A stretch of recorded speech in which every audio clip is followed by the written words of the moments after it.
Tea has been a part of daily life for centuries in countless cultures. And throughout its history, it's brought people together, unlike many other drinks. If you think about it, a tea set comes with at least 2 cups, so we're all drinking from the same pot. There are rituals where tea is poured for another person. There are tea parties, and all these ways of drinking it lead back to connection. So today we're going to talk about how tea parties, yes, tea parties, can be a low-effort way to break the monotony of your routine and connect with the people you care about most in your life. I'm Audrey, and I help busy people recognize the beautiful things in life so they can actually enjoy them. You may be thinking, why is tea important? Why would it be important in bringing people together? But people use food as a sign of love. When you're sick and a caregiver or a parent brings you chicken soup or your favorite food or a tea, those things mean something to you because they're made with love. They're made with tradition. They're made with the meaning that we have assigned to them. And that's basically what the channel is all about, finding joy in everyday things that don't take a lot of time or effort. So when I say that throwing a tea party can be low effort, I mean just that.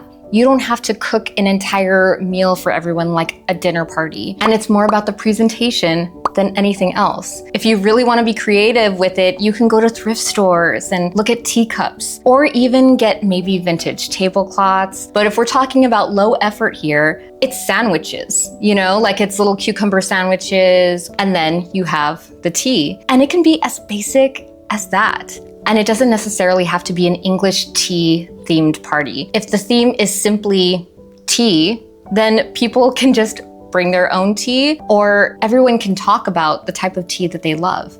And that is also really interesting and a great way to connect too. A lot of times when we do a theme gathering, part of the joy of that is leaving the adulting at the door. We don't have to think about the outside world, what is going on, what is worrying us for just a few hours. My mom actually found this book at the VA when she was thrifting. It's called An Invitation to Tea by Emily Barnes. And it has some really great tea party ideas in here that I thought would be fun to share. So one of them is to enclose a tea bag with your tea time invitations. Add a note inviting guests to enjoy one tea now and one later. I just think that's so sweet. Even if the person can't come, they can enjoy their own cup of tea, and I think that's really nice. It's a super cheap way to include something nice in your invitations for someone else, something unexpected like a surprise. Another thing that the book says is to have each person bring their own teacup and talk about it. Say it's a family heirloom that they love drinking out of. Maybe it's something that they found while they were thrifting. So that's just a nice conversation starter. It's something new that you can learn about other guests in your party. And I just really love that idea of sharing. And then if you really want to save time, maybe you don't want to do like a whole themed tea with sandwiches or pastries or something like that. You can go ahead and have tea for a study group, a craft project, something that you're doing while you do something else. I know that for me, when I was in school, I wasn't going over to a lot of people's houses and expecting much. When you're going to like community college like I did, or a university or something like that, you don't really have a lot of space and a lot of time, and you're not really used to hosting. But let's say that you have a study group and the people in your study group walk into your house and they see that you have prepared tea for them. Maybe it's a tea that you just really like from the grocery store, but walking into a space and seeing that someone has put forth the effort to create a nice drink for you, it feels really special. And it's often a lot cheaper than everybody going out and buying their own drink or bringing their own drinks. So those types of things can really help set the mood for a relaxing evening or an evening where you need to get some work done. And it serves as double duty, because you're not taking time away from something else to have a small gathering. Another way to enjoy a tea is to go someplace where they serve an afternoon tea. There are a lot of places that actually do serve afternoon tea. One that I have actually been to, and these are all English style afternoon teas. It's called the Dream Come True Tea Room in Long Beach. You do make a reservation to go there, but people have parties there. I have gone for my birthday. I've taken my best friend for her birthday. We kind of actually take each other, and it is the best. You just feel so special. A lot more fun than, say, going out to lunch. Everything is very intentional in keeping with a certain theme.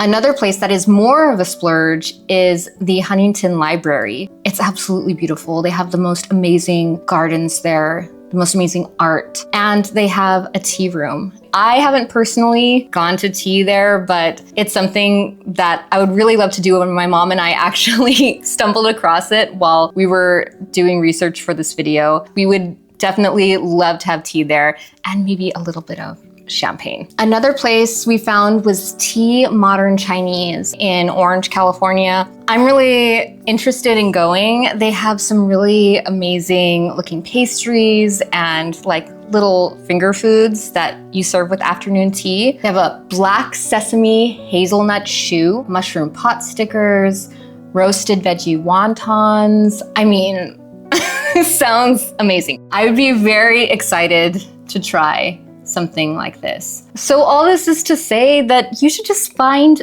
fun ways to gather with people, to try something new if you haven't done something like this before. And it's also a way to be creative, whether you have thrifted something or you want to share where your teacup comes from. These little details can add so much joy into our lives, and that's a beautiful thing. If you want to find more ways to feel less alone and have more connection, then click the video on your screen right now. Thank you so much for watching, and I'll be back next time with more beautiful things.